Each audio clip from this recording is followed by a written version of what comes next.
Hi everybody and welcome. I'm Brian Andrews and today we're in Santa Marta exploring the historic San Fernando Castle. This castle has been here for hundreds of years, before the time of Simon Bolivar. And look at the view. This is the Santa Marta Harbor, and in the distance is El Morro, the big rock that's been greeting ships for hundreds and hundreds of years. We're going to show you around this special place in a moment, a place that many people don't get to see because it's on an active military base. But first, let's go back to Bogota and check Colombia's top stories. Thanks, Brian. Hello and welcome to the RCN News in English. I'm Natalia reporting from Bogota. Our top story today: 5 people that were kidnapped by the ELN last Thursday were rescued this afternoon during an operation of the National Police near Junín in the department of Nariño. This morning, 2 of the individuals, Miriam Mercedes Paz Duarte and José Antonio Rivera, were the first to be released. Later on in the afternoon, the other 3 were found. The 5 hostages were abducted last Thursday at 10:30 a.m. in the rural zone of Barbacoa, also known as the department of Nariño. Candidate for the U Party, Juan Manuel Santos, has invited the Polo Democrático Party to join in their campaign. Santos says that he agrees on some of Gustavo Petro's program proposals, yet there are still some points that they have to discuss.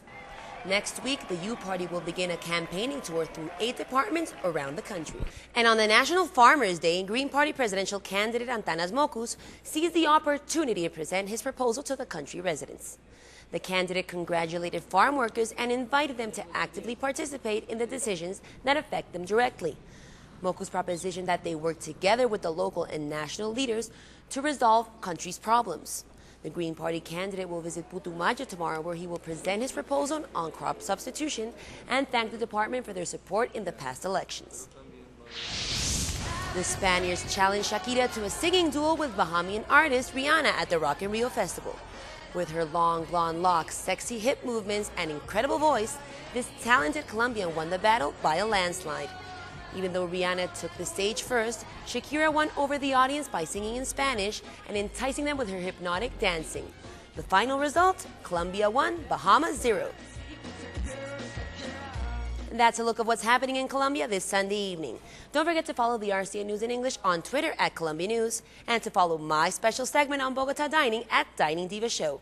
Now back to Brian in Santa Marta. Thanks for that news update. Welcome back. We are here in Colombia's north coast, where, as you can see, it is super hot, but super beautiful. These are the mountains that separate Santa Marta with Rodadero.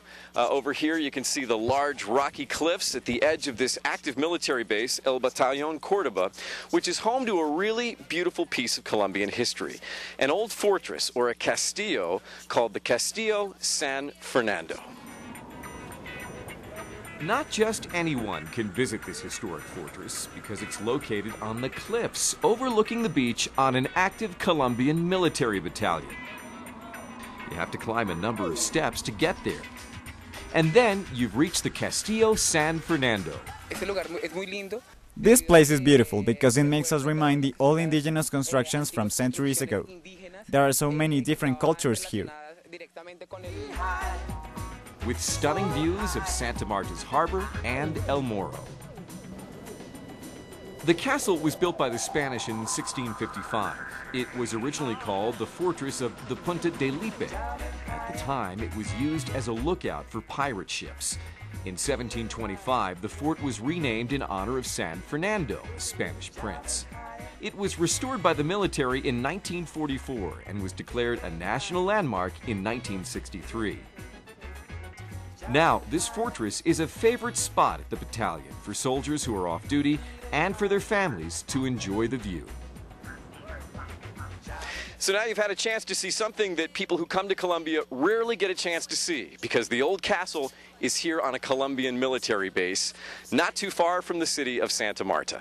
That'll do it for the RCN News in English today. I'm Brian Andrews reporting from the North Coast. We leave you with a look at El Morro in the harbor of Santa Marta.